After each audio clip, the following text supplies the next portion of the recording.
आज हम लोग सीखेंगे नया टॉपिक बेसिक मैथमेटिक्स का इंटीग्रेशन। इंटीग्रेशन से आज हमारी क्लास की शुरुआत होगी और समझेंगे कि इंटीग्रेशन फिजिक्स में कहाँ पे इन्वॉल्व है। तो पहले इंटीग्रेशन का बेसिक मतलब समझते हैं कि इंटीग्रेशन होता क्या है।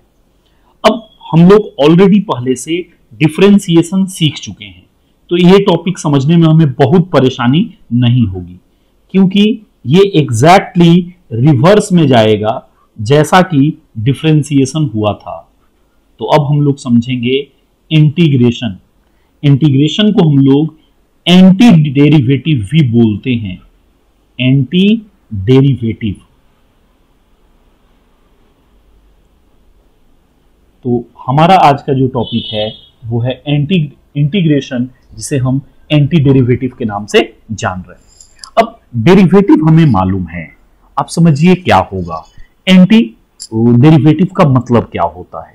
सपोज अगर मैं लिखूं d बाई डी एक्स, अब d बाई डी एक्स याद कीजिए cos x का, d by d x of cos x जो होता था, आपको याद होगा वो होता था minus sine x. d by d x of cos x क्या होता था? Minus sine x. अब क्रॉस मल्टीप्लाई अगर आप करेंगे तो आप बोलेंगे d of cos x will be equal to minus sine x dx। इस dx को मैं यहां पे मल्टीप्लाई कर दिया।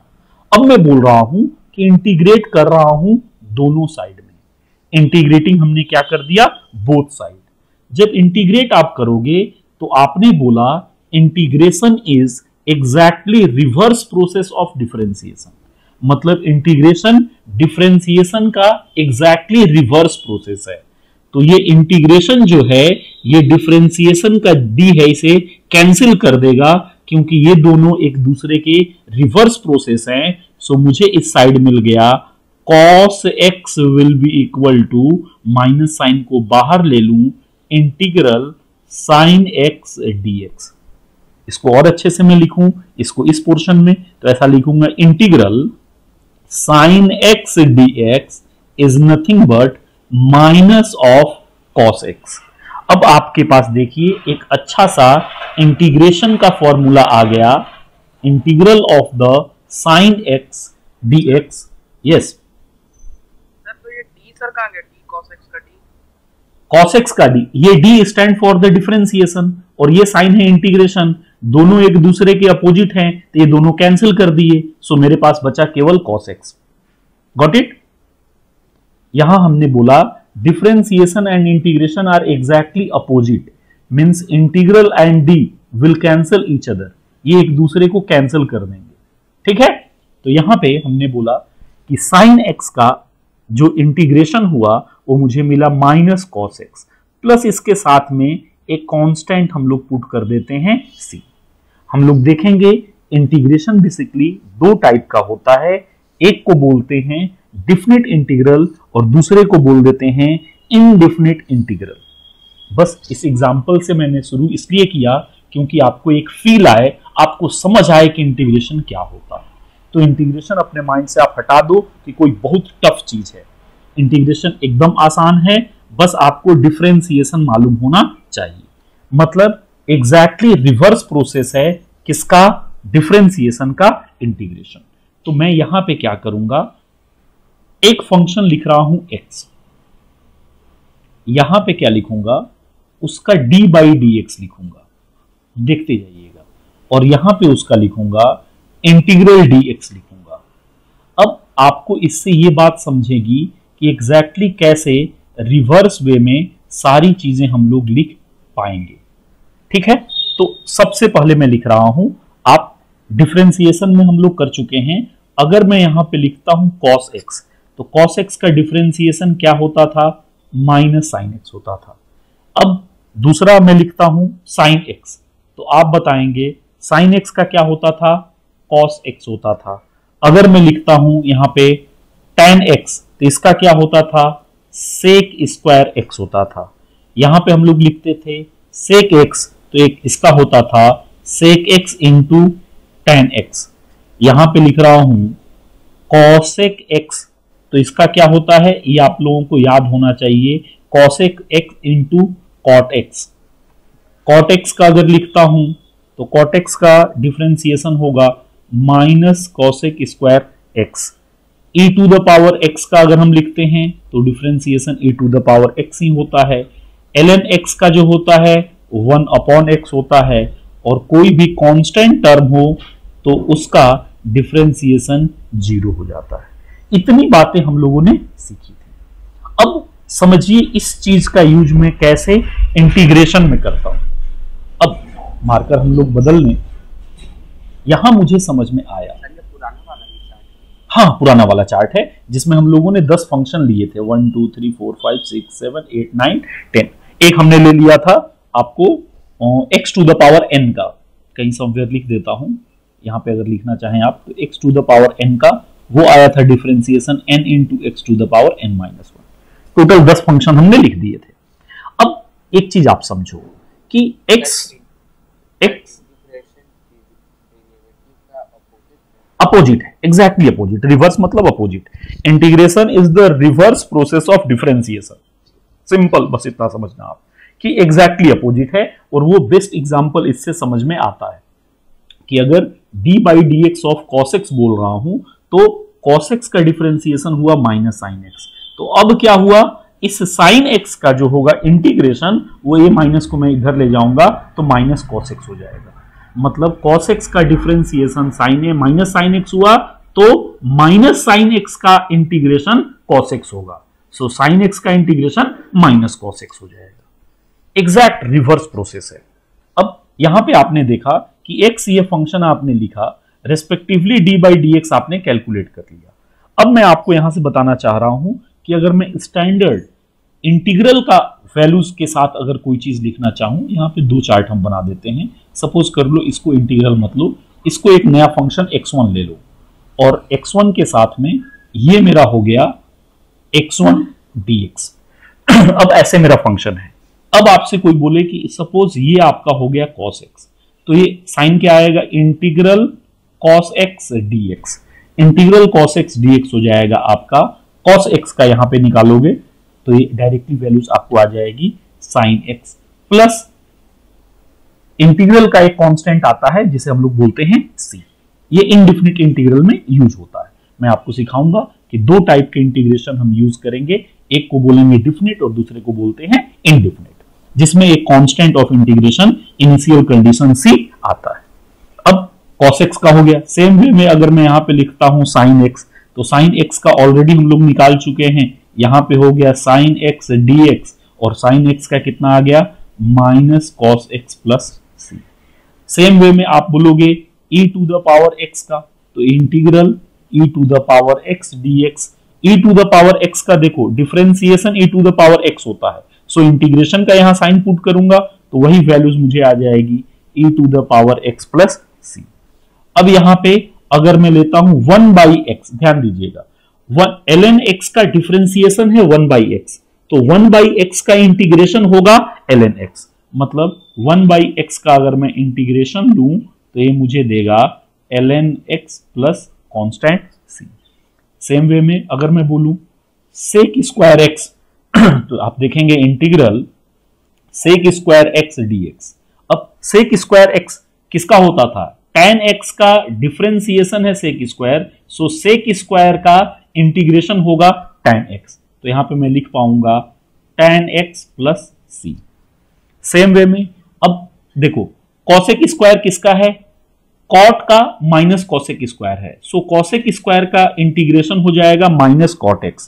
तो यहां पे आप लिख दोगे डायरेक्टली, अगर मैं लिखना चाहूं कॉसेक स्क्वायर एक्स, तो integral of cosec square x dx is nothing but minus cot x plus c. Same अब यहां पे x to the power n का अगर मुझे इंटीग्रेशन लेना हो तो होता है, ये हम लोग पहले भी देख चुके हैं, x to the power n plus 1 upon n plus 1 plus some constant c। मतलब आपको ये बातें एग्जैक्टली समझ में आ रही हैं कि इंटीग्रेशन जो मेरा है एग्जैक्टली रिवर्स प्रोसेस में चलेगा, उल्टा एग्जैक्टली चलेगा किसके, डेरिवेटिव के।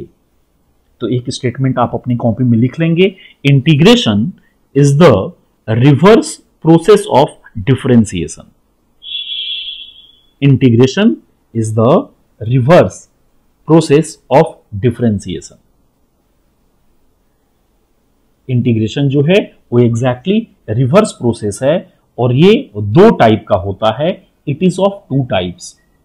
इसके दो टाइप यहां पे दिखा दीजिए. It is of two types. एक होता है इनडिफिनिट. इनडिफिनिट और दूसरे को बोलते हैं डिफिनिट. इनडिफिनिट में इंटीग्रेशन के बाद एक कांस्टेंट c आएगा. डिफिनिट में एक फिक्स्ड वैल्यूज आपको मिलेगी. इंटीग्रेशन में आपने लिखा integration is the reverse process of differentiation. It is of two types, indefinite and definite. Indefinite में after integration you will get some values constant c. This is depend on the initial condition. ये depend करता है initial condition के ऊपर. Question में आपको दिया होगा. इनिशियल कंडीशन का मतलब समझिएगा. सपोज हम लोग बोलते हैं a particle starts from rest. What does it mean? It starts from rest मतलब कि इनिशियल वेलोसिटी उसकी 0 हो गई.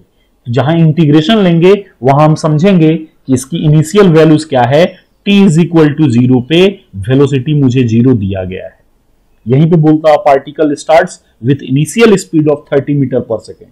इसका मतलब हुआ t इज इक्वल टू 0 पे उसकी जो वेलोसिटी है वो 30 मीटर पर सेकेंड है. डिफिनिट इंटीग्रल में क्या होता है आपको बता देगा कि पार्टिकल a से b तक गया तो a पे उसकी ये वेलोसिटी थी, b पे इसकी ये वेलोसिटी थी. तो आपको जो वैल्यूज मिलेगा वो एक फिक्स्ड वैल्यूज आपको मिलेगा. सो हमने समझा कि इंटीग्रेशन क्या है. Integration is exactly reverse process of the differentiation. और ये हमें इस एग्जाम्पल से बेस्ट तरीके से समझ में आता है. आप दूसरा एग्जाम्पल लेना चाहें तो ले सकते हैं. आपको मालूम है d by d x of e to the power x. ये अगेन होता है e to the power x. अब इसको क्रॉस मल्टीप्लाई कीजिए तो आप बोलिएगा d into e to the power x will be equal to e to the power x into d x. अब आपने क्या किया? इंटीग्रेटिंग बोथ साइड, दोनों साइड आपने इंटीग्रेट किया. अब ये इंटीग्रेशन इस d को कैंसिल आउट करेगा. सो इधर बचा e to the power x और इस साइड आया आपका e to the power x dx. आप खुद से देख लीजिए e to the power x dx के लिए आपका इंटीग्रेशन आया है e to the power x. और इसके बाद सम कांस्टेंट हम लोग c पुट कर देते हैं क्योंकि हमने यहाँ पे यूज किया है इंडिफिनिट इंटीग्रल. तो आप देखेंगे कि सेम वे में किसी का भी आप चेक कर लेंगे तो पता चलेगा कि एग्जैक्टली डिफरेंशिएशन जो है वो उल्टा चलता है, रिवर्स चलता है. किसके? डिफरेंशिएशन के. स्क्रीनशॉट यहां तक लीजिए, मैं आगे बढ़ता हूं. स्क्रीनशॉट लीजिए, मैं आगे बढ़ता हूं. हो जाए तो यस नो बोल दीजिएगा. Yes sir. ओके. अब हमें समझ में आ गया कि अगर इतने फॉर्मूले हमारे पास हैं तो मैं आसानी से इंटीग्रेशन भी सॉल्व कर पाऊंगा. मतलब हमारे पास 8-10 फॉर्मूले होने चाहिए. cos x का, sin x का, e to the power x का, 1 अपॉन x का, sec स्क्वायर x का, cosec स्क्वायर x का और x to the power n का. एक फॉर्मूला और इंपॉर्टेंट है इसलिए मैं यहां पे लिख दे रहा हूं. ये फॉर्मूला स्टार करके लिख दिया. Integral of 1 upon a square plus x square dx. अगर ऐसा दिखे तो इसकी वैल्यूज होती है 1 upon a tan inverse x by a plus c. ये याद कर लीजिएगा, ये इंटीग्रेशन का फॉर्मूला है कि अगर इंटीग्रल आपको ऐसा दिखे 1 upon a square plus x square dx तो यहां पे आ जाएगा. अब यहां पे आप समझ सकते हैं कि 1 अपॉन 1 प्लस एक्स स्क्वायर, अगर ए की जगह पे 1 पुट कर दूं तो ये 1 हो जाएगा और ये भी 1 हो जाएगा. सो मुझे वैल्यूज मिल जाएगी tan इनवर्स x. मतलब 1 अपॉन 1 प्लस एक्स स्क्वायर का वैल्यूज, इसी का स्पेशल केस आ गया. By putting a is equal to 1, integral आपका बन गया 1 upon 1 plus x square dx. इसकी वैल्यूज हो गई 1 upon 1 is 1 into tan inverse x upon 1 is nothing but 1 plus c. So integral of 1 upon 1 plus x square dx is nothing but tan inverse x plus integral constant c. ठीक है, तो ये फॉर्मूले कहीं कहीं पे बीच में आपको देखने को मिल जाएंगे जहां पे हम लोग इंटीग्रेशन सॉल्व कर रहे होंगे। तो हमें इंटीग्रेशन में इतनी बात बस समझ में आई। आगे हम लोग इंटीग्रेशन को देखेंगे ग्राफिकली भी कि इंटीग्रेशन का क्या मतलब होता है, फिजिकली ये हमें क्या बताता है। जैसा कि हमने डिफरेंशिएशन में सीखा था, याद कीजिए डिफरेंशिएशन क्या होता था, स्लोप होता था। dy बाई डी एक्स किसको बोलते थे, टेंजेंट के स्लोप का नाम था dy बाई डी एक्स। और इसमें हमने दो टर्म में डिफाइन किया था, एक किया था एवरेज रेट ऑफ चेंज और दूसरा डिफाइन किया था instantaneous rate of change. Delta y upon delta x जो था बिगर चेंज था, जिसे हमने एवरेज रेट ऑफ चेंज बोला था, और dy बाई डी एक्स जो था that is nothing but limit delta x tends to 0 delta y upon delta x, जिसे हम dy बाई डी एक्स बोलते हैं, वो इंस्टेंटेनियस रेट ऑफ चेंज था जिसका नाम था डेरिवेटिव, और वो टेंजेंट का स्लोप हमें बताता था। वैसे ही इंटीग्रेशन में हमें समझेंगे कि फिजिकली इंटीग्रेशन हमें क्या बताता है। तो अभी आपको इतनी बातें समझ में आ गई होंगी कि डिफरेंशिएशन क्या है, इंटीग्रेशन एग्जैक्टली रिवर्स चल रहा है, तो मन में टेंशन लेने की कोई बात नहीं है कि हमें इंटीग्रेशन टफ लगेगा। इंटीग्रेशन बहुत आसान है, अगर डिफरेंशिएशन आपको आता तो इंटीग्रेशन भी इजिली आप कर पाएंगे। अब हम लोग आते हैं रूल्स फॉर इंटीग्रेशन के लिए, कि इंटीग्रेशन के लिए रूल्स क्या है। तो वन बाय वन हम लोग ऐसा करेंगे कि मैं स्क्रीनशॉट लीजिए, मैं पीछे ले देता हूं इसको, ठीक है। अब रूल्स हम लोग देख, हो गया या पीछे कर लूं, अगर नहीं हुआ होगा तो आप लोग फिर से ले लीजिए। ये लिस्ट की हमें जरूरत पड़ेगी आज के लिए, यही इंपॉर्टेंट लिस्ट है हमारा, ठीक है। इतना पोर्शन स्क्रीनशॉट ले लिया आपने, ओके यस सर, ओके। अब देखिए यहां पे हम लोग करते हैं, आज हम लोग सीखेंगे रूल्स इंटीग्रेशन के। इंटीग्रेशन के रूल्स में क्या क्या चीजें हैं जो हमें ध्यान देने वाली है, ठीक है। जैसे हम लोगों ने डिफरेंशिएशन में 6 रूल सीखे थे, वैसे ही सेम वे में इंटीग्रेशन में भी हम लोग 4-5 रूल सीख लेंगे, तो बड़े आराम से हम लोग कोई भी इंटीग्रेशन जो फिजिक्स में जितना आता है उस पोर्शन को हम लोग कर पाएंगे। पहला रूल क्या बोलता है, a multiplied constant can be taken outside the integral. A multiplied, मैं लिख दे रहा हूं, constant can be taken outside. जैसे याद करो डिफरेंशिएशन में भी कोई कांस्टेंट आता था तो हम लोग डिफरेंशिएशन से उसको बाहर लेते थे, वैसे ही इंटीग्रेशन बोलता है a multiplied constant can be taken outside the integral.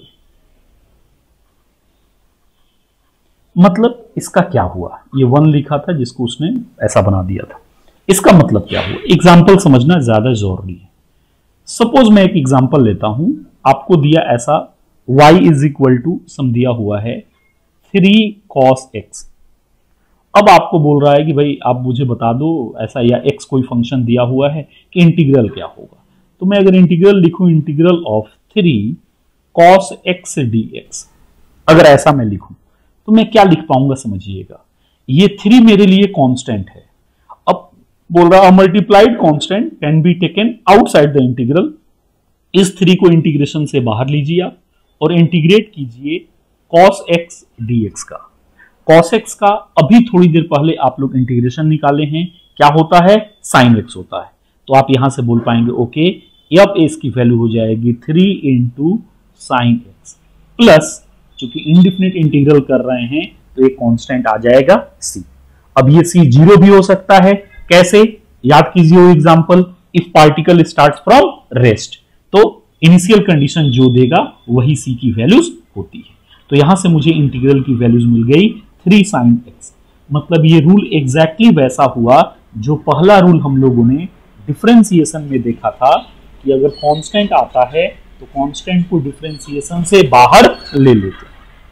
ठीक है, इस रूल में किसी बच्चे को परेशानी नहीं होनी चाहिए। सेकेंड रूल हम लोग देखते हैं। सेकेंड रूल क्या बोलता है, इंटीग्रल ऑफ अ सम, मैं लिखते जा रहा हूं, integral of a sum is equal to the sum of integrals, sum of the, ये रूल 3 था डिफरेंशिएशन में भी, अगर आपको याद होगा तो, integrals of a sum is equal to the sum of the integrals. इसका क्या मतलब है, अगर आपका फंक्शन सपोज कर लीजिए इंटीग्रल ऐसा दे दिया 3 cos x plus 2 sin x into dx, याद कीजिए आप क्या करते थे, आप इसको लिख सकते हैं integral 3 cos x dx plus integral 2 sin x dx। और जब इतना इंफॉर्मेशन आपके पास आ गया तो इजिली आप क्या कर पाएंगे, आप 3 cos x dx को और 2 sin x dx का अलग अलग इंटीग्रेशन निकाल लीजिए। आप बताइए 3 cos x का ऑलरेडी हम लोग निकाल चुके हैं, क्या होगा 3 sin x, ठीक है, ये दीजिए प्लस साइन, 2 को बाहर लीजिए, और sin x का अभी आप जा करके देख लेंगे इंटीग्रेशन क्या आया हुआ है, माइनस cos x आया हुआ है, प्लस इंटीग्रल कांस्टेंट c, मतलब आपके पास वैल्यूज आ गई 3 sin x minus 2 cos x। तो आसानी से आपने बता दिया कि अगर कोई फंक्शन 2 है, 3 है, 5 है, कितने भी हैं, जुड़ा हुआ है या उनके बीच में जो भी माइनस साइन भी हो सकता है यहाँ पे, तो आपको परेशान होने की जरूरत नहीं है। उन सब का इंडिविजुअली इंटीग्रेशन निकाल लीजिए और उनके बीच में जो साइन था प्लस या माइनस, प्रोडक्ट की बात नहीं हो रही है, प्लस या माइनस जो भी साइन हो वो साइन आप बीच में पुट कर देंगे तो इजिली आपको वैल्यूज मिल जाएगी उस पूरे इंटीग्रल की। ये रूल हम लोग डिफरेंशिएशन में भी यूज किए थे। तो ये दोनों की अगर एक कोई कांस्टेंट है तो उसकी बात करेंगे, तो कांस्टेंट को हम लोग इस साइड मतलब बाहर ले लेंगे और फिर उसको डिफरेंशिएट भी करते थे या इंटीग्रेट भी करेंगे तो मेन पे कोई इफेक्ट नहीं आएगा। और ये रूल तीसरा था डिफरेंशिएशन का, वो भी सेम रूल यूज आ पाया इंटीग्रेशन में। अब ये बेसिक बातें थी, क्वेश्चंस कैसे आते हैं और क्वेश्चन में क्या क्या बदलाव होते हैं वो समझिएगा। सो ये जो तीसरा रूल है इसको मैं स्टार मार्क कर रहा हूं। कई बार क्वेश्चन टफ दे दिया जाता है और ऐसा आपको दिख जाएगा expression f of a x plus b dx। अब आपको बोला जाएगा कि ऐसा कोई फंक्शन है, इसका इंटीग्रेशन निकाल के आप दिखा दो। तो इसका डायरेक्ट एक फॉर्मूला होता है, this is 1 upon a। a क्या है, x के आगे जो कोफिशिएंट दिया हुआ है वो है हमारा a, इंटू इंटीग्रल ऑफ, अब यहां पे लिख रहा हूं f of ax plus b को मान लीजिए कैपिटल X dx। मतलब यहां से अब आप बोल सकते हैं where capital X is nothing but ax plus b। Simply अगर इस तरीके का कोई फॉर्मेट आपको नजर आए तो डायरेक्ट इंटीग्रेशन कर लीजिएगा 1 upon a integral fx of dx। ये बातें आपको 2-3 एग्जाम्पल में लेता हूं जिससे आप बेटर समझ पाएंगे इनको। देखिए पहला एग्जाम्पल लेता हूं, फर्स्ट एग्जाम्पल, आपको इंटीग्रेट करना है cos of 3x plus 4 dx को। अब आप सोचिए आप क्या करेंगे, आप बोलेंगे सर आसान है, 3x प्लस 4 को मैं क्या मान लूंगा, कैपिटल X। तो आपने बोल दिया capital X is nothing but 3x plus 4। आप खुद से बताइए, अब आपका इंटीग्रल बन गया cos ऑफ x dx। अब जैसे ही आप बोलेंगे cos of x dx, cos x का इंटीग्रेशन आपको याद है और वो डायरेक्टली होता है sin x, तो यहां से आप बोल पाएंगे sin x आपका कैपिटल है प्लस सम कांस्टेंट c। अब ध्यान दीजिएगा, आपने लिख दिया cos x dx but formula बोलता है 1/a, तो आप बोल पाएंगे okay therefore integral cos of 3x plus 4 dx is nothing but 1 by a की वैल्यू खुद से बताइए कितना है 3 इंटू आप लिख देंगे साइन ऑफ कैपिटल एक्स आपने जो लिखा है 3x plus 4 plus constant c। तो यहां से एक स्टेप में इस इंटीग्रेशन की वैल्यूज आपको आ गई 1/3 sine of 3x plus 4 plus last में आपने लिख दिया कॉन्स्टेंट c।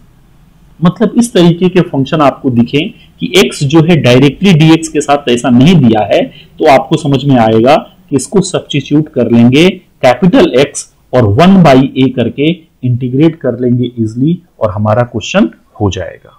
इस पे मैं 4-5 और एग्जांपल लेता हूं, यहां तक स्क्रीनशॉट लीजिए। समझ में आ रही है सबको बातें? तीसरे का स्टेटमेंट है कि अगर फंक्शन मल्टीपल में, जैसे देखो हम लोगों ने फंक्शंस ऑफ फंक्शन यूज किया था डिफरेंशिएशन में, ठीक है, तो वैसे भी यहां पे है कि f अगर x प्लस बी के फॉर्मेट में है तो इसको बाई सब्स्टिट्यूशन हम लोग करते हैं तो डायरेक्ट हमने फॉर्मूला दे दिया कि 1/a integral of fx dx। तो ये केवल एक फॉर्मूला जो दिया गया है, ये वाली फॉर्मूला आप याद कर लेना, बस सिंपल कि f अगर x plus b into dx के फॉर्म में हो तो 1/a integral of fx dx के बराबर होगा, बस ठीक है। सर ये तब इधर x को क्या दिया? x किस x को? कैपिटल X को 3x प्लस 4 लिए हैं, मतलब उसको क्या नाम देंगे? कुछ नहीं, x is equal to 3x plus 4।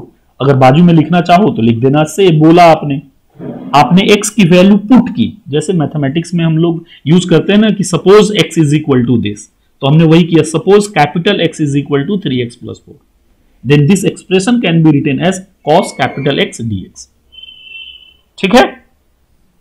Okay sir. Okay, अब यहां से देखना वो फॉर्मूला डायरेक्टली है, इस फॉर्मूले का 4-5 और एग्जांपल ले लेते हैं तो चीजें और ज्यादा बेटर क्लियर हो जाएंगी। पीछे करूं इसको, ओके। अब इसके ऊपर बेस्ट हम लोग और देखते हैं न्यूमेरिकल, कुछ न्यूमेरिकल आप लोगों को भी करने के लिए दूंगा मैं। अब समझिए, ठीक है, दूसरा एग्जांपल है ये इस टॉपिक का दूसरा। इंटीग्रल आपसे बोल दे 2x प्लस 3 का होल स्क्वायर dx, ये बोल दे और इसको बोले कि आप बताएं इसका इंटीग्रेशन कितना होगा। अब समझिएगा, जो तरीके हैं, एक बेसिक तरीका आप बोलते सर इसको a मानता, इसको b मानता, a प्लस बी का होल स्क्वायर करता, a square plus b square plus 2ab, और फिर सबका इंटीग्रेशन लेता और सॉल्व करके बता देता कि वैल्यूज कितनी आएगी। ठीक है, आप कर सकते हैं, वो तरीका आपके पास था। आप बोलते अच्छा ठीक है, इसका स्क्वायर तो ये हो जाएगा 4x स्क्वायर प्लस 3 का square 9 plus 2 into 2x plus 2 into 2x into 3, और ये हो गया इसका आप dx। अब आप बोलते कि सर मैं रूल लगा दूंगा, सेकंड रूल क्या बोलता है, integral of a sum is equal to the sum of the integral, और सबका इंटीग्रेशन कर लूंगा तो integral 4x square dx plus integral 9 dx plus integral 2 into 2 4 into 3 12x dx। और फिर मैं इनको मैं सॉल्व करता तो आता 4x स्क्वायर का इंटीग्रल हो जाएगा x to the power 2 plus 1 upon 3, x to the power n plus 1 upon n plus 1, plus 9 को बाहर लूंगा। अब यहाँ पे dx का इंटीग्रेशन मेरे पास कुछ भी नहीं है तो dx और इंटीग्रल एक दूसरे को कैंसिल कर दिए तो मेरे पास 1 आ गया, प्लस इसका हो जाएगा 12, x का हो जाएगा x स्क्वायर बाई 2। तो आपके पास यहां से आंसर आ जाता 4/3 x टू द पावर, यहां से करेंगे क्यूब, प्लस 9 प्लस 12 को कट करके यहां डायरेक्टली लिख दे रहा हूं 6x स्क्वायर। ऐसा एक्सप्रेशन आपको आ गया। ये एक अप्रोच आपके पास था। अब बोलते कि ठीक है, एक अप्रोच आपने निकाल लिया 4/3 x cube plus 9 plus 6x square, अगर आपका 2x प्लस 3 का होल स्क्वायर dx दिया था तो। अब हम लोग चूंकि रूल सीख चुके हैं तो बेटर क्या है रूल का यूज करना।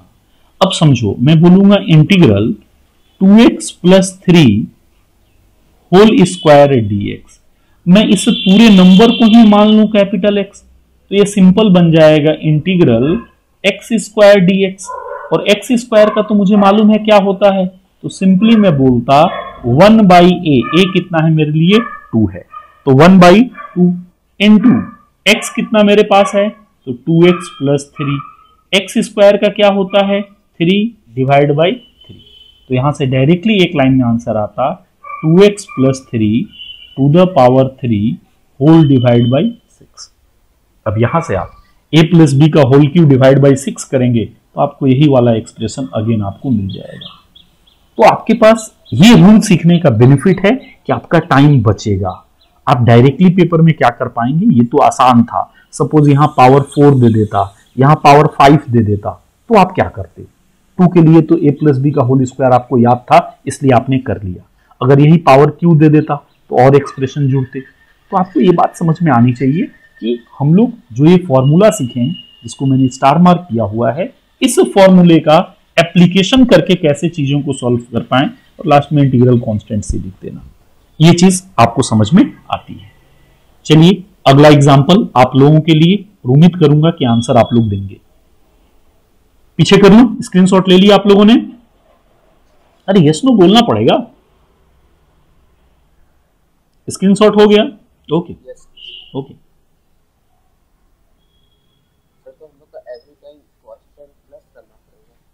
एवरी टाइम सी करना पड़ेगा। सी हम लोग इसलिए करते हैं, इंटीग्रल कांस्टेंट है, ठीक है, इनडिफिनिट इंटीग्रल जहां पे भी होगा एक इंटीग्रल कांस्टेंट सी आएगा। अभी सी की वैल्यू 0 भी हो सकती है, पॉजिटिव भी हो सकती है, नेगेटिव भी हो सकती है, डिपेंड ऑन द कंडीशन की क्वेश्चन क्या बोल रहा है। जो एग्जांपल आपको दिया कि अगर गाड़ी रेस्ट से शुरू हो रही है तो मैकेनिक्स में ये चीज वहां 0 पुट कर दोगे, अगर ओरिजिन से शुरू हो रही है एस की बात करेगा तो वहां पे 0 पुट कर दोगे, अगर बोलेगा कि नहीं ओरिजिन से नहीं चल रहा है, -10 मीटर से चलना शुरू किया था, तो डिफरेंट कंडीशन के बेसिस पे जो कंडीशन देगा वो कंडीशन यहां पे पुट होता है। अभी तो चूंकि हम लोग मैथमेटिकल पोर्शन कर रहे हैं इसलिए कांस्टेंट सी लिख दिया। जब फिजिक्स में यूज लेंगे तो इस सी का मतलब होता है इनिशियल कंडीशन, और इनिशियल कंडीशन क्वेश्चन में दिया रहेगा, ठीक है, पार्टिकल के मोशन के बारे में, उसके बिहेवियर के बारे में इनिशियल कंडीशन आपको प्रोवाइड किया जाएगा, जहां पे वैल्यूज आप सी पुट करेंगे।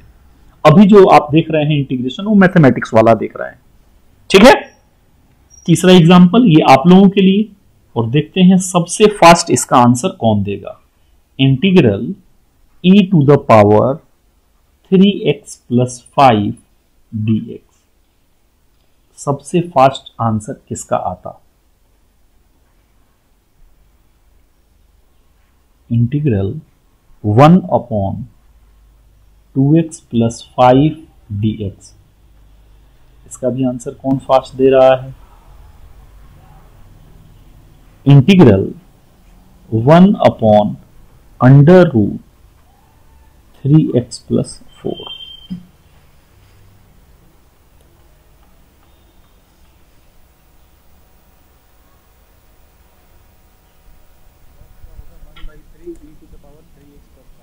चलो वेरी गुड। क्या बोला? 1/3 e to the power 3x plus 5 plus c, okay okay. अगला नेक्स्ट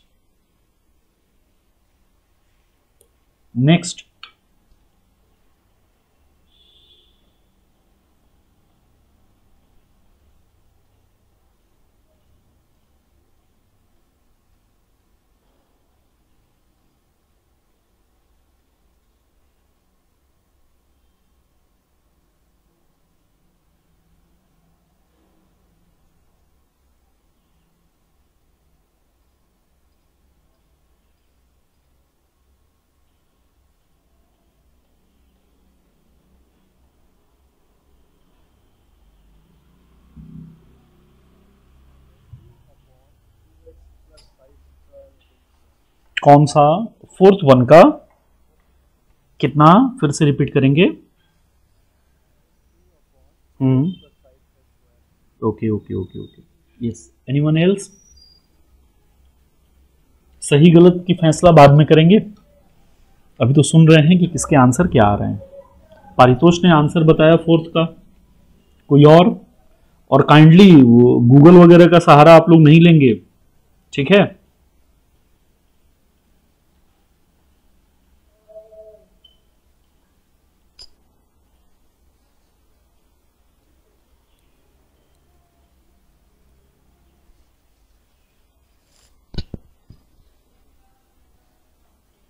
लास्ट वन का भी बता दो परितोष, पांचवें का।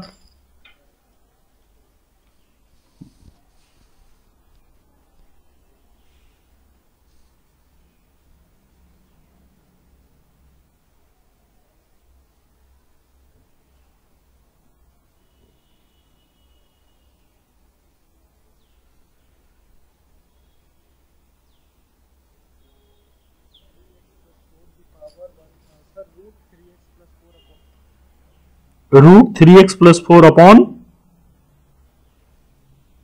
फिर से रिपीट करो। अच्छा, √2, अच्छा प्लस सी। परितोष लास्ट के दोनों आपके गलत हैं बेटा। यस, सिद्धार्थ, निखिल, अनुराग सैनी,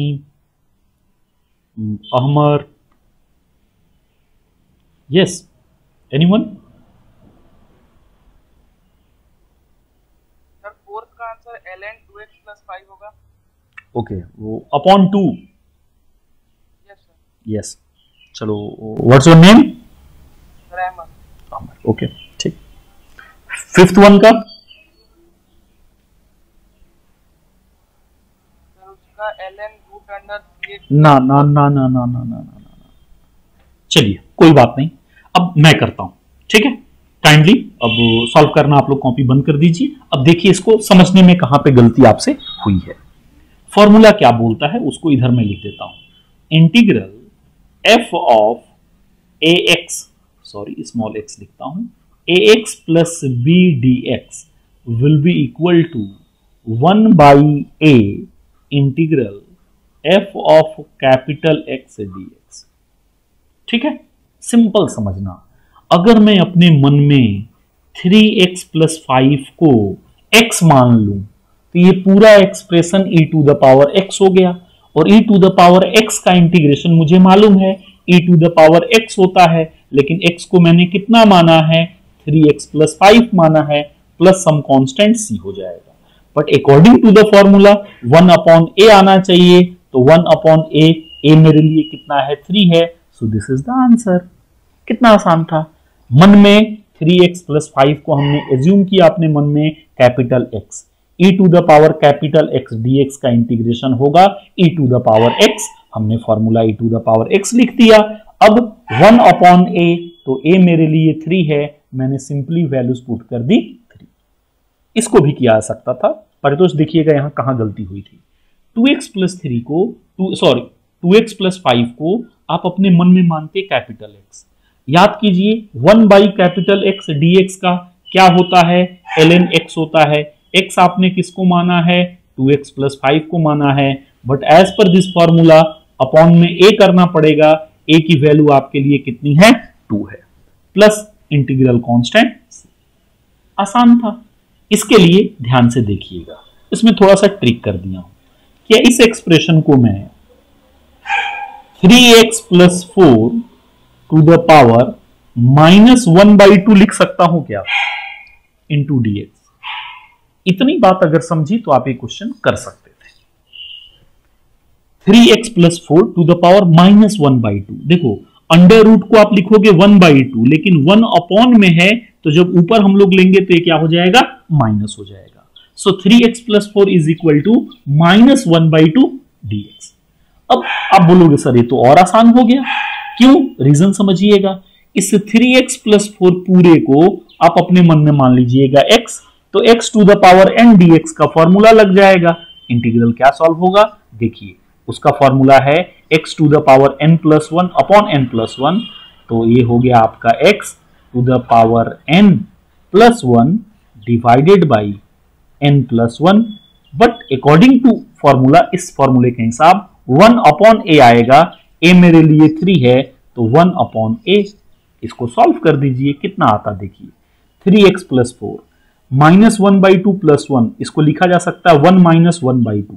1 में से 1/2 को घटाओगे तो 1/2 आएगा, और 1/2 is nothing but under root, तो ऊपर में आ गया under root 3x+4 whole divide by 1 - 1/2, तो ये नीचे में आ गया 1/2 इंटू 3, तो 3 तो ऐसे रह जाएगा, लेकिन 2 ऊपर आ जाएगा, so answer will be 2√3x + 4 whole divide by 3 plus some integral constant c। कितना आसान था। सर एक बार फोर्थ वाला बता दो। ये fourth one, yes, fourth one में हमने क्या किया, 2x + 5 इस पूरे एक्सप्रेशन को हमने अपने मन में मान लिया कैपिटल X। तो ये फॉर्मूला हो गया integral 1/x dx। 1/x dx का इंटीग्रल होता है ln x, तो आपने लिख दिया ln x की जगह पे आपने वैल्यूज पुट कर दी। अब फॉर्मूला बोलता है 1/a, तो यहाँ पे x का जो कोफिशिएंट है वो 2 है, तो 1/a मतलब 1/2 हमने कर दिया। तो यहां से मेरे पास वैल्यूज आई ln 2x + 5/2 plus integral constant c। मतलब आपको ये समझ में आना चाहिए कि इस फॉर्मूले का कैसे हम लोग यूज कर पाए, एप्लीकेशन इसका समझ में आ जाए तो डिफिकल्ट इंटीग्रेशन आप बड़े आसानी से कैलकुलेट कर पाओगे। ठीक है, यहां तक में किसी को कोई परेशानी तो बताइए, मैं आगे बढ़ता हूं। ओके, अगला आप लोग करेंगे, स्क्रीनशॉट ले लिया आप लोगों ने, स्क्रीनशॉट ले लीजिए, स्क्रीनशॉट लीजिए।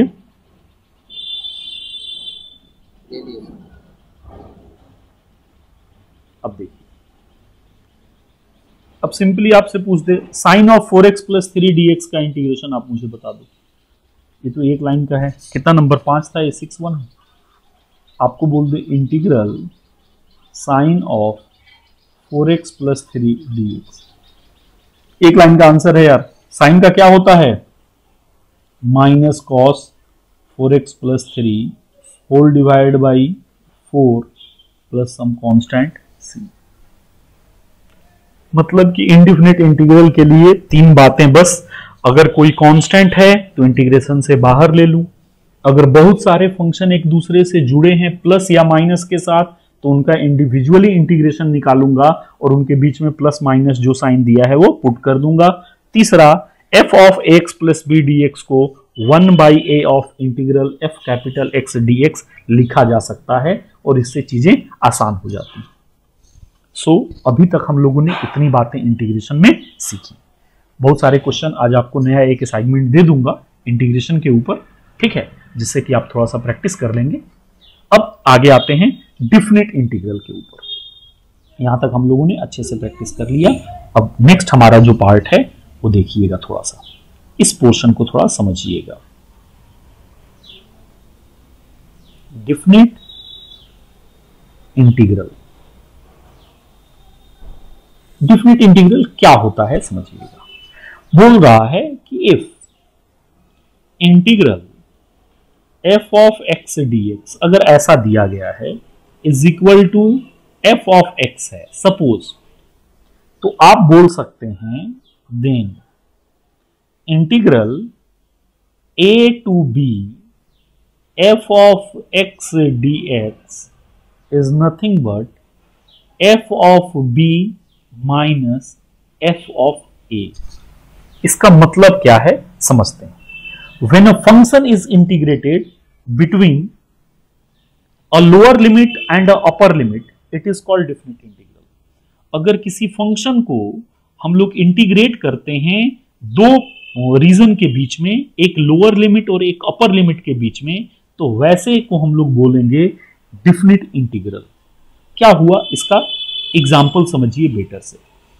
ये हमारी एक कार है, अगर मैं बोलूं कि t = 0 पे इसने चलना शुरू किया रेस्ट से, और आफ्टर टाइम जब t = t हो गया, मान लीजिए 5 सेकेंड, तो इसकी वेलोसिटी उस वक्त हो गई 10 मीटर पर सेकेंड।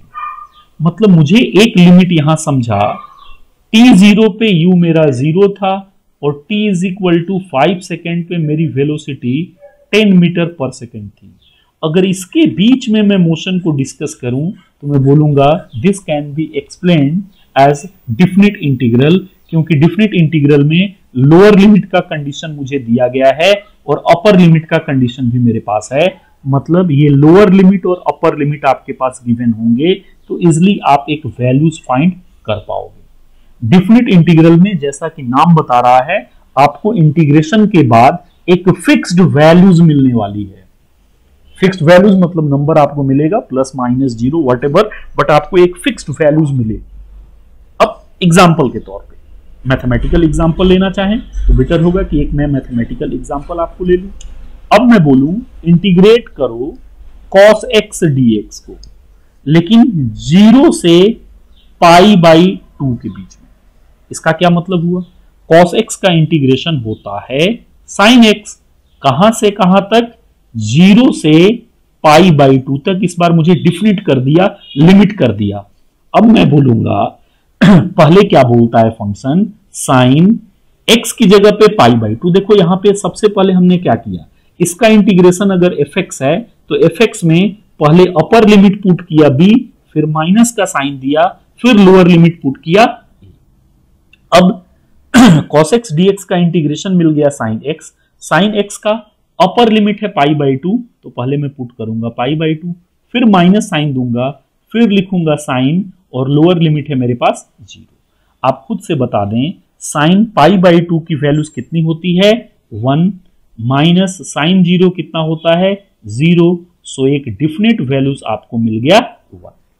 मतलब अगर cos x को 0 से पाई बाई 2 के बीच में इंटीग्रेट किया जाए तो जो वैल्यूज आपको मिलेगी वो एक डिफिनिट वैल्यूज मिलेगी, और वो वैल्यू 1 आपको मिलने वाली है।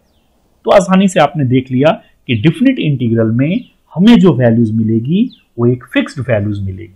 Either it can be positive, negative और 0, but it is a fixed values. ठीक है, तो ये डिफिनिट इंटीग्रल ऐसा बोलता है जब भी बोलेगा अपर लिमिट और लोअर लिमिट आपको प्रोवाइड किया जाएगा। समझ में आई बात? अब यहीं पे एक एग्जांपल और आप ले सकते थे। सपोज कर लो आपको दे दे इंटीग्रल 0 से पाई बाई 4 के बीच में cos 2x dx। अब इसका कैसे करेंगे? सिंपल फॉर्मूला याद है हम लोगों को, x को रिप्लेस कर दो कैपिटल X से, तो फॉर्मूला बोलता है 1 बाई ए कितना है 2, और cos x का क्या हो जाएगा सिंपल, sin x, तो sin 2x। तो sin 2x बाई 2 आपको मिल गया, लेकिन कहां से कहां तक? 0 से पाई बाई 4 तक। अब वैल्यूज पुट कीजिए, 1 by 2 sine of 2 into x की जगह पे पहले पुट कीजिए upper limit pi by 4, minus का साइन दीजिए, फिर इसको लिखिए 1 by 2 sine of 2 into x की जगह पे लिखिए लोअर लिमिट। अब आप खुद से मुझे बताइए कि यहां पे इसकी वैल्यूज कितनी होगी? 1 बाई 2, इस 2 से ये 4 कैंसिल, तो ये पाई बाई 2, और साइन पाई बाई 2 की वैल्यू 1 माइनस साइन 0 की वैल्यू हो जाती है 0। सो आंसर आपका आया 1 बाई 2। तो यही आपका आंसर है। मतलब ये बात आपको समझेगी, यहां पे आंसर आपका आया था 1। तो अगर डिफिनिट इंटीग्रल आपको दे दिया जाए तो बड़े आराम से, बड़े अच्छे से आप डिफिनिट इंटीग्रल की बात भी कर पाएंगे और उसको कैलकुलेट कर पाएंगे। ठीक है, तो डिफिनिट इंटीग्रल मतलब when a function is integrated between a lower limit and an upper limit, it is called a definite integral. चाहे तो आप इस डिफिनेशन को लिख सकते हैं, when a function is integrated between a lower limit and an upper limit, it is called a definite integral. It is called a definite integral। मतलब अगर इसकी बात हम लोग करेंगे तो वैसी चीजों को हम लोग बोलते हैं डेफिनिट इंटीग्रल। ठीक है, यहां तक बातें समझ में आई आपको? Yes sir. ओके, ठीक है, स्क्रीनशॉट लीजिए, मैं आगे बढ़ता हूं।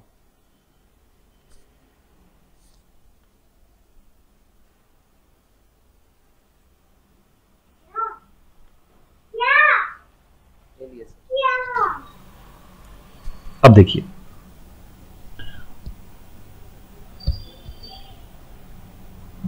अब इसमें एक टॉपिक है जिसे हम लोग बोलते हैं सब्स्टिट्यूशन मेथड। अब ये क्या है लिख दे रहा हूं, definite integral by substitution. Definite integral को सब्स्टिट्यूशन मेथड से कैसे सॉल्व किया जाए, ये इस पे 2-3 एग्जांपल ही हम लोग लेंगे जिससे प्रोसेस को समझ जाएंगे कि अगर ऐसी भी चीज आ जाए तो, हालांकि जेई वालों के लिए इंपॉर्टेंट है, ठीक है, बट नीट वालों को इस लेवल का इंटीग्रेशन नहीं आता है। आप सीख लेंगे तो आपके लिए बेनिफिशियल है, ठीक है। हालांकि नीट के लिए नहीं बट एम्स के लिए आप कर सकते हैं, एम्स में आता है। तो यहां पे देखिए, अगर आपको बोल दे 0 से, सपोज एक एग्जांपल लेता हूं, π/2, ठीक है, 0 से हमने वैल्यूज कितना कर दिया, π/2, और अब दे दिया यहां पे फंक्शन 2t। हमेशा अपर लिमिट पाई नहीं लेना, नहीं, वो जो दिया रहेगा। अभी मेरा मन था पाई देने का, मैंने π/2 कर दिया। अगर आपको मन है तो चलो लो पाई ले लिया, कुछ भी दे सकता है, ए भी दे सकता है, चलो मैंने कट कर दिया। आपने बोला तो हमने बोला ठीक है भाई, इसको लो यहां से मिटा भी देता हूं, हैप्पी। चल इसको हमने पाई, ये क्वेश्चन पे है कि अपर लिमिट क्या दे सकता है। एग्जांपल याद करो ना, वो कार वाली, या कार स्टार्ट्स फ्रॉम रेस्ट, तो रेस्ट पे है तो उसकी वेलोसिटी 0 है। कार कुछ वेलोसिटी से भी शुरू हो सकता है, ठीक है। तो अकॉर्डिंग टू द सिचुएशन पे डिपेंड कर रहा है कि अपर लिमिट आपको कहां से कहां के बीच में देगा। फंक्शन है 2t into sine of T square dt। अब देखोगे तो ये थोड़ा सा कॉम्प्लिकेटेड इंटीग्रल है। अगर ऐसे इंटीग्रल दिखें तो उनको सॉल्व करने का एक पार्टिकुलर मेथड है जिसे बोलते हैं सब्स्टिट्यूशन मेथड, ठीक है। मतलब किसी वैल्यूज को सब्स्टिट्यूट कर देना और देन उसको सॉल्व करना। ऐसे करने, इस तरीके के अगर आपको इंटीग्रल दिखें तो उनको सॉल्व करने का बेसिक अप्रोच जो है वो क्या है, सुनिएगा। आप बोल देते हो suppose t square is equal to x. आपने ऐसा बोल दिया, से आपने सपोज कर लिया कि टी स्क्वायर की वैल्यूज कितनी आ गई, एक्स आ गई। अब आप बोलोगे ठीक है, अगर मैं ऐसा करता हूं differentiating with respect to t both side, दोनों साइड आप टी के रेस्पेक्ट में डिफरेंशिएट करो, तो आप खुद बताओ टी स्क्वायर का डिफरेंशिएशन हम लोग सीख चुके हैं, टी के रेस्पेक्ट में 2t होगा, लेकिन x का डिफरेंशिएशन टी के रेस्पेक्ट में dx/dt होगा। तो यहां से आपके पास एक अच्छा टर्म आ गया, 2t dt will be equal to dx। मतलब आपने इनिशियली क्या किया, इनिशियली आपने एज्यूम कर लिया टी स्क्वायर की वैल्यूज x के बराबर है, फिर आपने टी स्क्वायर को डिफरेंशिएट किया और एक एक्सप्रेशन आपके पास आ गया 2t dt is equal to dx। अब आपको कुछ बातें शायद समझी होंगी, ठीक है। क्या बातें समझी होंगी, अब देखिए साइन है, टी स्क्वायर की जगह मैं x पुट कर दूंगा और यहां पे 2t इंटू dt है और 2t dt की वैल्यूज आ जाएगी dx। मतलब ये पूरा टर्म एक आसान वाले पोर्शन में तब्दील हो गया और क्या हो गया देखिएगा, साइन टी स्क्वायर की जगह आप लिख पाओगे साइन टी स्क्वायर की जगह पे आपने लिख दिया x, फिर आपने लिखा 2t dt की जगह पे आपने लिख दिया dx। बट यहां पे बच्चे एक गलतियां करते हैं, लिमिट भी बदल जाएगा। जैसे आपने टी स्क्वायर को x माना, अब आपकी ये लिमिट 0 से पाई नहीं रह जाएगी। इस बात को अच्छे से समझिएगा। कैसे, यहां पे आपको बताता हूं। एट जब t इज इक्वल टू 0 था, जब t को 0 पुट करूंगा तो आप खुद बताइए x की वैल्यू भी 0 आ जाएगी। बट एट t की वैल्यू जब पाई पुट करूंगा अपर लिमिट, तो उस वक्त x की वैल्यू जो मुझे मिलेगी वो क्या मिलेगी, पाई का स्क्वायर मिलेगी। मतलब t को अगर यहां पाई पुट कर दोगे तो x की वैल्यू हो गई पाई का स्क्वायर। अब ये फंक्शन आपका x का फंक्शन है, सो x की लिमिट आप पुट करोगे और x की लोअर लिमिट, t जब 0 था तो x आपका 0 था, t जब आपका पाई बना तो x आपका बन गया पाई का स्क्वायर। ये इंपॉर्टेंट बात है जो आपको समझनी होती है। अगर लिमिट बदलना आप सीख गए तो ये अब एक आसान क्वेश्चन बन गया। आप खुद से बता दो, साइन एक्स dx का इंटीग्रेशन माइनस कॉस एक्स होता है क्या? अब ये आ गया माइनस कॉस एक्स, कहां से, 0 से पाई स्क्वायर तक। अब सिंपली आप इसकी वैल्यूज निकाल सकते हो, माइनस कॉस अपर लिमिट की वैल्यू पाई का स्क्वायर, माइनस साइन देंगे, फिर ब्रैकेट में लिखेंगे माइनस कॉस एक्स की जगह पे 0। अब इसको सॉल्व कीजिए, minus cos pi square minus minus plus, और कॉस 0 की वैल्यू होती है 1। सो आपका इंटीग्रल की वैल्यूज आ गई 1 माइनस कॉस पाई का स्क्वायर, और ये आपका हुआ फाइनल आंसर। तो हमें ये बात समझ में आई कि अगर इंटीग्रेशन इस तरीके का मिले, हमें दिखे कि कुछ सब्स्टिट्यूशन किया जा सकता है, कुछ वैल्यूज पुट की जा सकती है, तो ये एक अप्रोच होता है वैसे इंटीग्रेशन को सॉल्व करने का। ये बात सबको समझ में आई? Yes, no? Okay okay okay okay, फिर से मैं रिपीट कर रहा हूं, ध्यान दीजिएगा। जो पहला फंक्शन आपका था, यहां पे जो लिमिट दी गई थी ये टी की लिमिट है, जिसके रेस्पेक्ट में आप इंटीग्रेट कर रहे हो। यहां पे मैं आपको मार्कर चेंज करके दिखा दूं, ये टी की वैल्यूज इनडायरेक्टली आपको दी जाती है। ये टी की इनिशियल वैल्यू दी गई है और ये टी की फाइनल वैल्यू है, मतलब ये इनिशियल वैल्यू और इसको बोलेंगे फाइनल वैल्यू। बट जब आपने ये एक्सप्रेशन लिखा तो ये टी रहा ही नहीं, अब ये टी किस में बदल गया? एक्स में बदल गया। तो जब ये एक्स बदलेगा तो ये भी बदल जाएगा, मतलब ये पाई स्क्वायर अब एक्स की वैल्यूज हो गई और ये 0 भी एक्स का वैल्यूज हो गया। तो टी में जो बदलाव होगा वो करस्पॉन्डिंग चेंज एक्स में क्या अपीयर होगा, वो आपको अपर लिमिट और लोअर लिमिट में दिख जाएगा। मतलब अपर लिमिट लोअर लिमिट में ये बात आपको समझ में आ गई कि फंक्शन के हिसाब से क्या बदलाव होगा। फिर से समझा रहा हूं। अब आपने बोला कि सर टी स्क्वायर को चूंकि मैंने एक्स पुट किया था, तो टी की वैल्यू अगर 0 होगी तो टी में 0 पुट करूंगा तो एक्स की वैल्यू 0 मिल जाएगी। लेकिन टी जब मेरा अपर लिमिट फाइनल वैल्यूज पाई हुआ है, तो टी जब पाई पुट करूंगा तो ये हो जाएगा पाई का स्क्वायर और ये मिल जाएगी एक्स की फाइनल वैल्यूज। सो एक्स की फाइनल वैल्यूज मैंने लिख दिया पाई का स्क्वायर। इस तरीके से जो मेरा लिमिट 0 से पाई था वो बदल करके 0 से पाई का स्क्वायर हो गया। समझी परितोष बात? ओके, स्क्रीनशॉट लीजिए, आगे बढ़ूं। अगला एक और क्वेश्चन इस पे देते हैं, शायद कुछ बातें आपको समझ में आए। आगे बढ़ें। चलिए,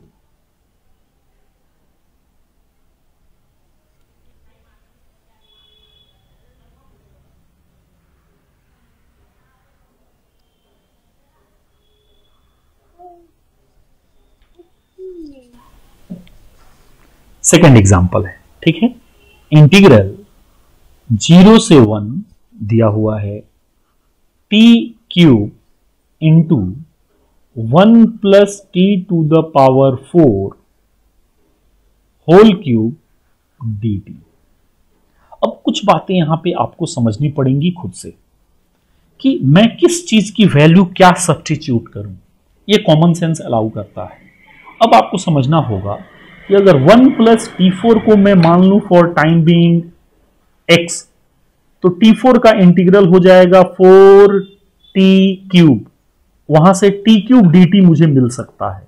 सो आपने बोला ओके, अब हमने कर लिया let x will be equal to, ऐसा एज्यूम किया 1 plus t to the power 4। अब आपने क्या किया?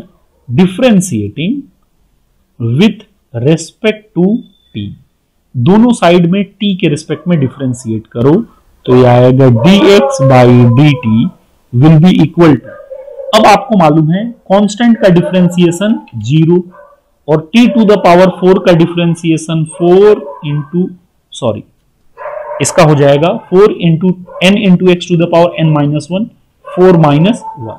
This can be written as 4x,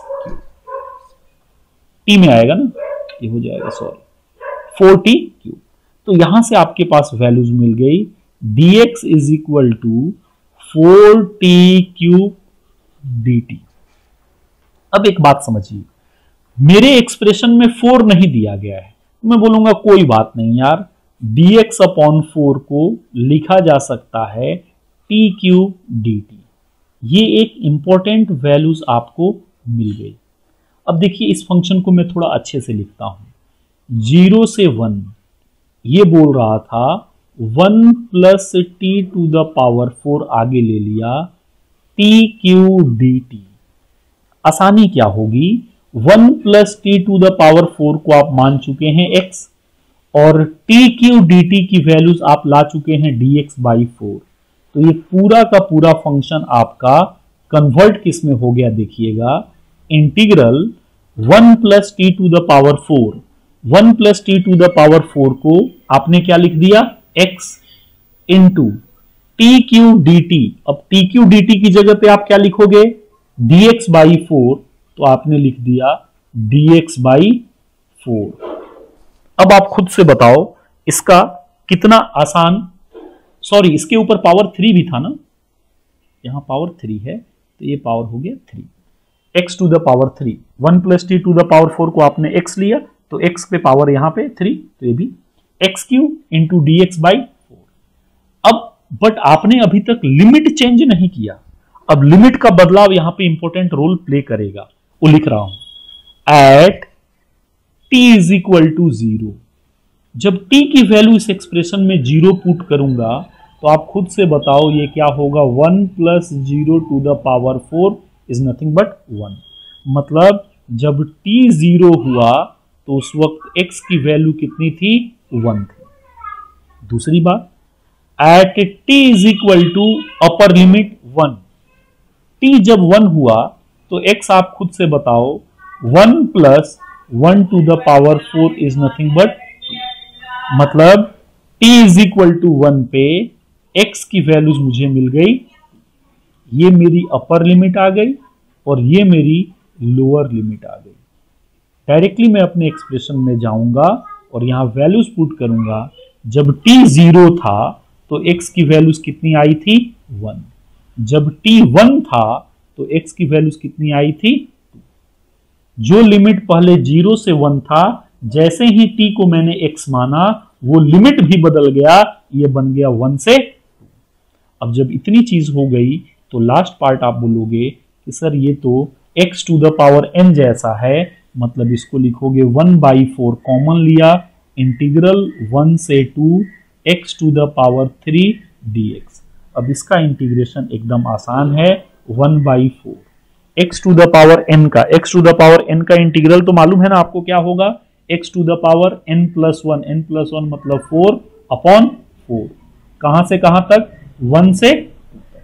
तो ठीक है मैं कर रहा हूं, 1/16 को मैंने बाहर लिया, x टू द पावर 4 1 से 2 तक, लिमिट पुट कर दीजिए 1/16। अपर लिमिट x की जगह पे 2 पुट कीजिएगा तो 2 to the power 4, minus sign दीजिएगा, अब x की जगह पे 1 पुट कीजिएगा 1 टू द पावर 4। अब यहां देख लीजिए 1/16 under bracket 2 to the power 4 कितना होता है, 16 माइनस 1, 16 माइनस 1 आपका हो गया 15 डिवाइड बाई 16, यही आपका आंसर आ गया। सो आंसर विल बी 15 अपॉन 16। मतलब आपको समझा कि अगर सब्स्टिट्यूशन के क्वेश्चन हो तो किस तरीके से वैल्यूज को रिप्लेस करके हम लोग सॉल्व कर सकते हैं। बात समझ में आई क्या, बात समझा? Yes sir.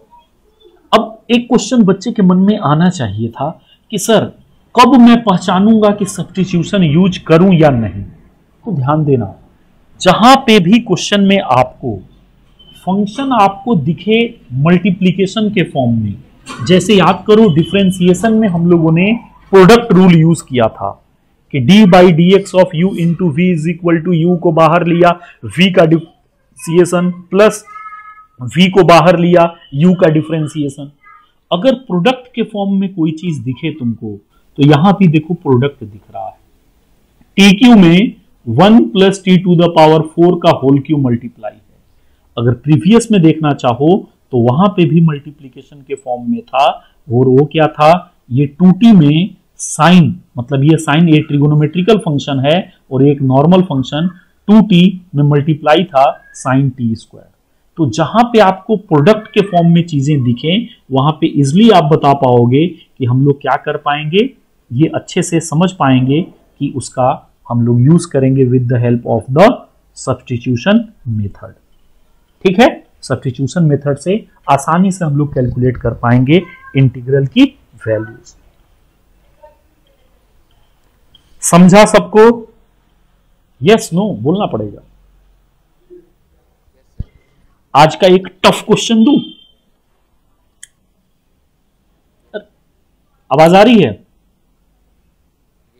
ओके, स्क्रीनशॉट लीजिए, देखते हैं कौन कौन सबसे फास्ट करता है।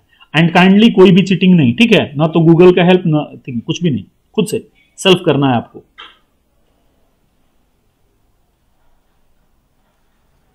फिजिकल क्लासेस में ये सब चोरी अलाउड नहीं हो सकते, लेकिन ऑनलाइन में तो पॉसिबिलिटीज हैं ही। क्या? सो प्रिकॉशन लेना जरूरी है। देखिए इधर इंटीग्रल क्या बोलता है, 0 से π/2 sine of omega upon 3 + 2 cos omega का स्क्वायर, ओवरऑल स्क्वायर है डी ओमेगा। 4 ऑप्शन दिया है, मैं आपको ऑप्शन नहीं दूंगा, आप सॉल्व करके बताएं इसकी वैल्यूज क्या होंगी।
हाँ जी, बताएंगे?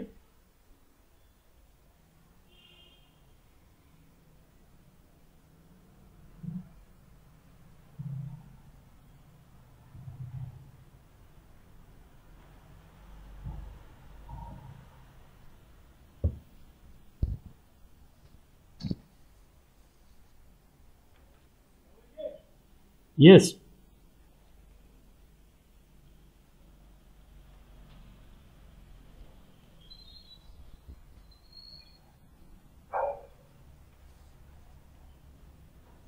अरे बोलोगे आप लोग कुछ? यस नो तो बोलना पड़ेगा भाई।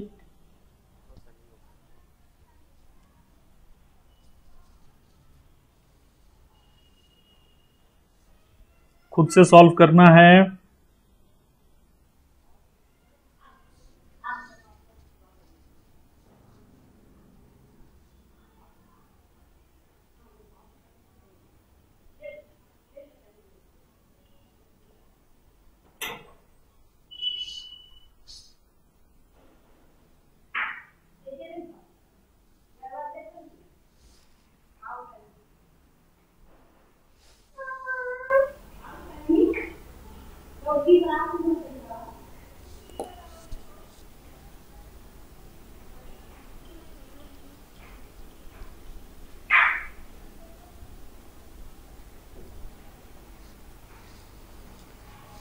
आया किसी का आंसर?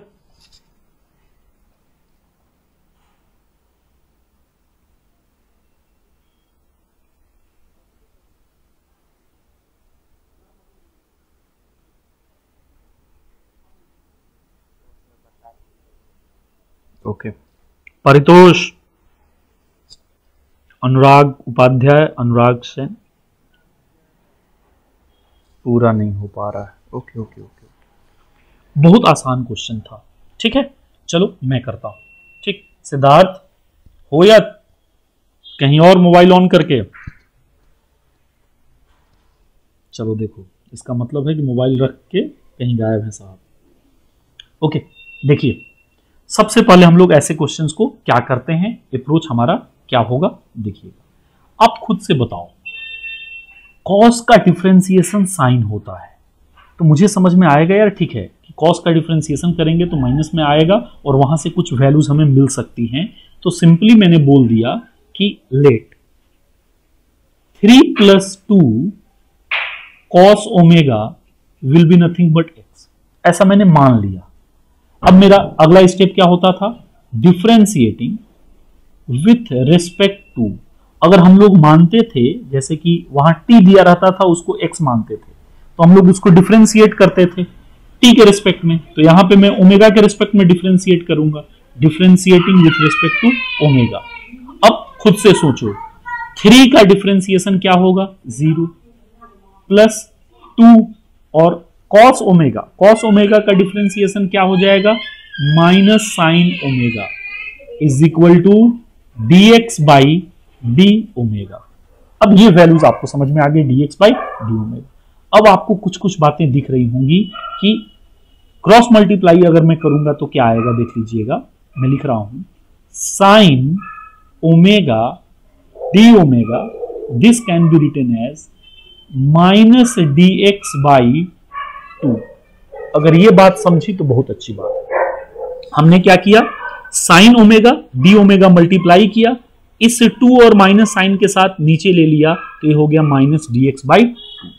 ऐसा क्यों किया, देखिए हमारे पास ऊपर में है साइन ओमेगा डी ओमेगा, ये मुझे मिल चुका है, और नीचे में है 3 + 2 cos ओमेगा, ये भी मिल चुका। मतलब ये पूरा एक्सप्रेशन अब बदल गया, साइन ओमेगा डी ओमेगा की जगह पे एक बार और लिख देता हूं, sine omega d omega whole divide by 3 + 2 cos omega का square limit 0 to pi by. अब यहां पे पुट कर रहा हूं वैल्यूज, लिमिट की वैल्यूज नहीं पुट किया, साइन ओमेगा डी ओमेगा की जगह पे लिख दिया हमने माइनस dx बाई 2 इंटू, अब 3 + 2 cos ओमेगा जो मेरे पास है ये आया है अपॉन में 1 अपॉन, यहां पे आपने कर दिया 3 + 2 cos ओमेगा की जगह पे आपने लिख दिया x, इसका स्क्वायर। मतलब सिंपल एक्सप्रेशन आपके पास आ गया, इसको आपने लिख दिया integral -1 by x square dx, जिसको आप लिख सकते हैं इंटीग्रल माइनस एक्स। अब एक्स स्क्वायर को ऊपर ले जाऊंगा तो ये पावर हो जाएगा -2 dx। बट अभी तक हम लोगों ने लिमिट की वैल्यूज पुट नहीं की। बहुत आसान है लिमिट की वैल्यूज पुट करना, कैसे देखिएगा। आपने x is equal to 3 + 2 cos omega लिया है। पहला कंडीशन, जब ओमेगा 0 होगा। ओमेगा 0 क्यों होगा, क्योंकि यहां पे दिया गया है ओमेगा के रिस्पेक्ट में हम लोग इंटीग्रेट कर रहे हैं यहां पे, तो आप बोलेंगे कि ओमेगा की इनिशियल वैल्यू 0 है। ओमेगा 0 पुट कीजिए तो आप खुद बताइए x की वैल्यू कितनी आती है, 3 + 2 cos 0। cos 0 होता है 1, so answer is 3 + 2 that is nothing but 5। जब ओमेगा 0 हुआ तो मुझे x की वैल्यू 5 मिल गई। अपर लिमिट की बात कर रहे हैं। ओमेगा जब मैं पुट करूंगा पाई बाई 2, आप खुद से देखिए x 3 + 2 cos pi by 2, cos pi by 2 0 होता है, सो यहां से आपको वैल्यूज मिल गई। मतलब आपको मिल गई जब ओमेगा 0 था उस वक्त x की वैल्यू थी 5, जब ओमेगा पाई बाई 2 हुआ तो आपको लिमिट की वैल्यूज मिल गई 3। अब यहां पे सारे लिमिट आप पुट कर दीजिए, 5 to 3, ये लिमिट हो गया 5 to 3। अब सिंपली आप बोलेंगे ठीक है, अब मुझे कुछ नहीं करना, क्वेश्चन को सॉल्व करना। माइनस साइन बाहर लिया, इंटीग्रल 5 से 3, ये हुआ x to the power -2 dx। अब देखिए कितना खूबसूरत हो गया, ये पूरा एक्सप्रेशन एकदम सिंपल में आ गया आपका x to the power n dx। और x to the power n का आपको मालूम है क्या होता है integration, x to the power n plus 1 upon n plus 1, कहाँ से कहाँ तक, 5 से 3 तक। अब इसको सॉल्व कर लीजिए आप लोग, minus x to the power -2 plus 1 is nothing but -1, और नीचे में भी आ जाएगा -1, कहाँ से कहाँ तक, 5 से 3 तक। इस माइनस से इसको कैंसिल आपने कर लिया तो आ गया आपका x to the power -1, x to the power -1 is nothing but 1/x, तो 1/x कहाँ से कहाँ तक, 5 से 3 तक। वैल्यूज पुट कीजिए, पहले अपर लिमिट पुट की जाती है तो 1/3, माइनस पुट कीजिए 1/5, और इसको तो उम्मीद करता हूँ आप लोग सॉल्व कर लेंगे। एलसीएम हो गया इसका 15, ये हो गया 5, ये हो गया 3, आपका आ गया 2/15, यहां से आपने कर लिया। ठीक है, कहीं पे 2 भी हम लोगों का आया था क्या, okay okay okay okay okay okay. Sign omega d omega की वैल्यूज -dx/2 आई है ना, -dx/2, तो हम लोगों ने यहां लिखते समय इससे 2 को छोड़ा है, तो जहां जहां इस 2 को छोड़ा है उसको मैं लिख देता हूं, मार्कर यहां बदल देता हूं, ये हो जाएगा 1/2, सब जगह पे ये आ जाएगा 1/2, ये भी आ जाएगा इसके आगे 1/2, तो n2 हो गया 1/2, 1/2 कर लीजिए, तो यहाँ से आपका आ जाएगा 2 से 2 कैंसिल होगा, सो आंसर आपका आ गया 1/15 विल बी योर आंसर। हालांकि 2/15 भी आंसर दिया था लेकिन वो रॉन्ग आंसर था। आपने क्या किया, यहाँ पे ध्यान दीजिएगा, हमने निकाला था dx/2, यहाँ हमने केवल dx पुट किया था, अपॉन 2 छूट गया था। मतलब इजिली आपने समझ लिया कि अगर इंटीग्रेशन मुझे दिया जाए तो सब्स्टिट्यूशन मेथड से किस तरीके से हम लोग कर पाएंगे और आसानी से हम लोग कैलकुलेट कर लेंगे, कोई बिग डील नहीं होगी, बस प्रोसेस हमें समझ में आना चाहिए। उम्मीद करता हूं कि आप लोगों को इंटीग्रेशन का पोर्शन आज समझा होगा, और आज आपको मैं असाइनमेंट दे दूंगा जिससे आप और बहुत सारे क्वेश्चन प्रैक्टिस कर लेना। अब इंटीग्रेशन में एक एरिया मेथड हम लोगों का बचा हुआ है जिसके ऊपर चर्चा हम लोग कल करेंगे।